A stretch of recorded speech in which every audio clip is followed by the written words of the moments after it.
I'm Loz James, and this is the Content Champion podcast, the content marketing and SEO show where you can learn actionable techniques from real-world examples.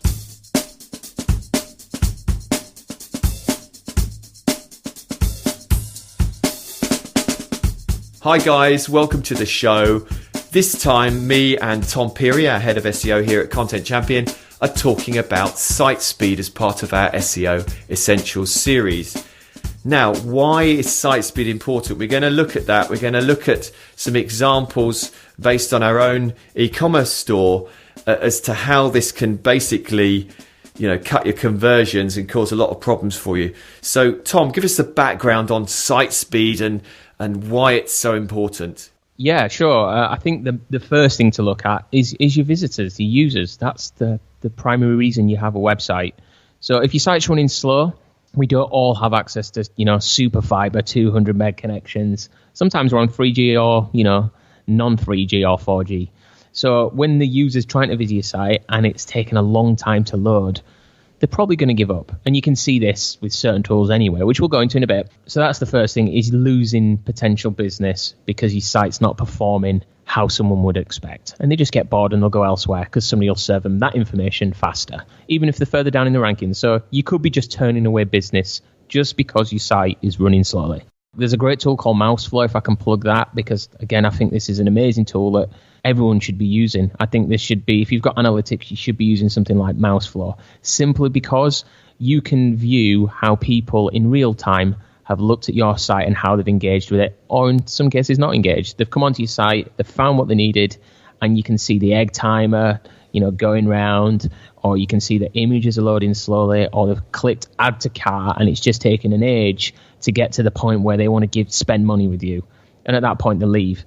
And you can set up actions within tools like analytics and things like drop-offs, but also just in MouseFlow, just looking at this data. So you can see, if you're noticing that your conversion is going down and your traffic really hasn't, your traffic's kind of the same, but your conversions have really lulled. You hear a lot of this zombie traffic in Google forums and, on the SEO world. And sometimes I believe it is really just down to how your site's performing. Don't just think because you're using a broadband connection that's super fast that everyone sees is super fast. Use tools out there such as Pingdom or, the Page Insights by Google, and do this regularly, at least once a week. Or if you're noticing a drop in conversions, whether it be e-commerce sales or leads or calls, is look at this and say, oh, the site is running at 30 seconds. Really, you want to be getting your site loading in under 5 seconds. That's kind of the general rule of thumb. And by changing this, you're going to see an improvement in your conversions. Okay, and just to shout out to Brian Dean here, because he did a great post on the 200 Google ranking factors, and site speed is very definitely one of these. And, Google will algorithmically penalise your site if it's running very slowly consistently, won't it? You won't get an official penalty, but what you'll notice, Google serves up sites that are performing well over time. Not just a day where your site's running really bad or really slowly, or it's been down and it's brought up a 500 server error, but over a period of time, for a long time, where your site's just not performing well. Why would it serve it to people? It's going to try not just look at the links to your site and the content. It's going to say, this site isn't readable. And if you're noticing in Webmaster Tools, things like a lot of server error notifications and page errors where it says, server unresponsive, you need to be looking at this now and finding out why. It could be that you've got a bad host, a host with lots of different sites. We're dealing with that at the very minute for someone where they've used another host and the site is just loading terribly. So get these things sorted out straight away. You're listening to the Content Champion podcast, available at contentchampion.com and on iTunes.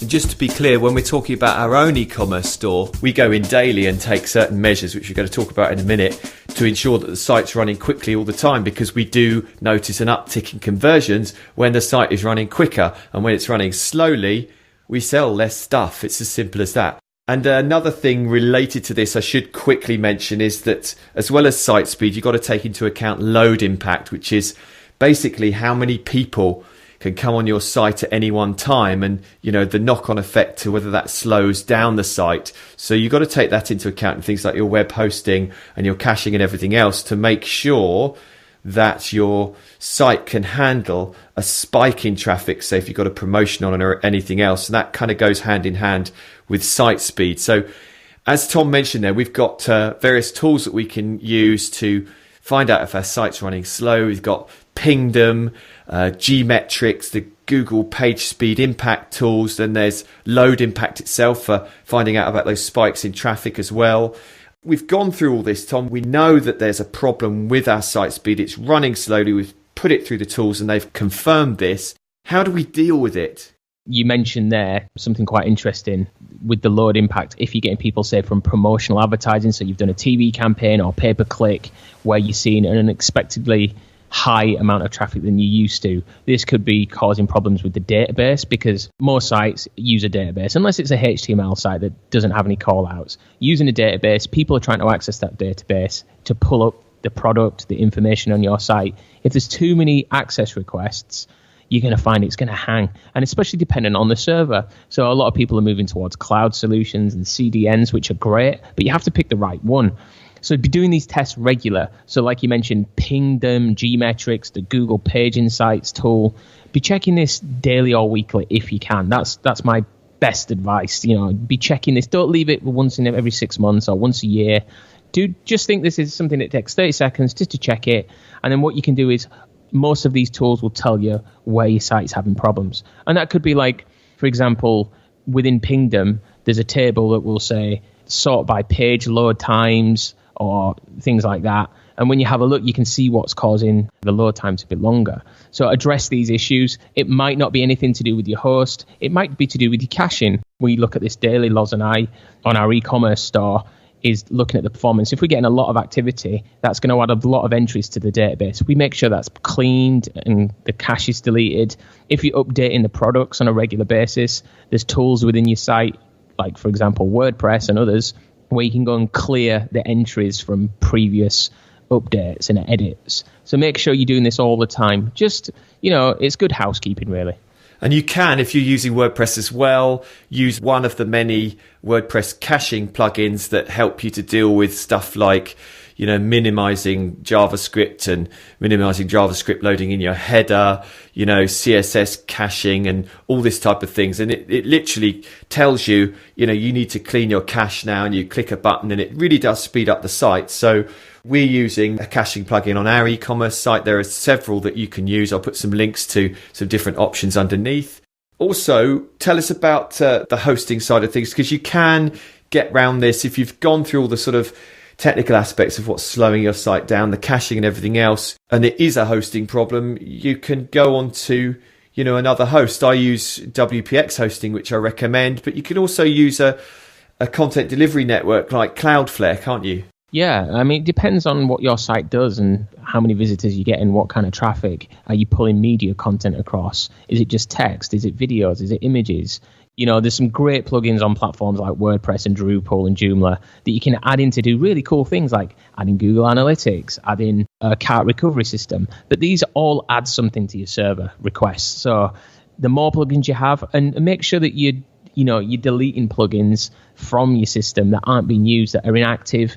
Get rid of them. There's no point having them there if you're never going to use them again. If there's a reason they're off, just remove them. And ultimately, if you have access to a development team in-house, or you can employ a skilled coder to look through the site, you've got to make sure that the site coding structure is light, it's agile, and it's optimized for page speed from an SEO perspective, don't you? Yeah, definitely. And the other types of hosts that you mentioned, just going back to that, I'd probably say being at the foundation of your whole site, without the premise of hosting, you don't have a website. It's where it all sits and lays, and it's where it's all served from. Don't cheap out on your hosting. Don't just think, well, I've got a good deal from this hosting company. It's really cheap. They promise the earth. It says 99.9% uptime, which we know just means that the machine is turned on. The machine could be on raging fire, burning the building to the ground, and still be classed as on, because this switch is turned on. Doesn't mean it's working or active. It just means it's turned on.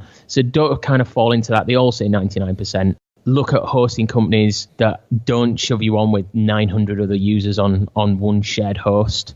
Try and get ones where not always possible to get dedicated hosting. It's just not affordable for everyone or even required.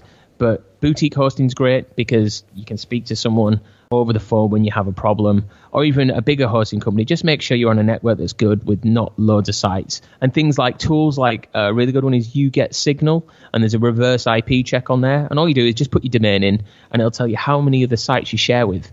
You obviously want to make sure you're on a good network, so nothing that's going to be considered negative, and make sure that you're not on with 900 other sites, because if they all get a lot of traffic, it's probably going to cause a load impact. Or if one of them gets hacked, you're probably going to see a load imbalance on that server where it just can't serve up your website. So it sometimes isn't even your site's fault, it's the host you're on. So just choose carefully, and don't think because I'm with this host, it's hard to move, I want to stick with them. Shop around.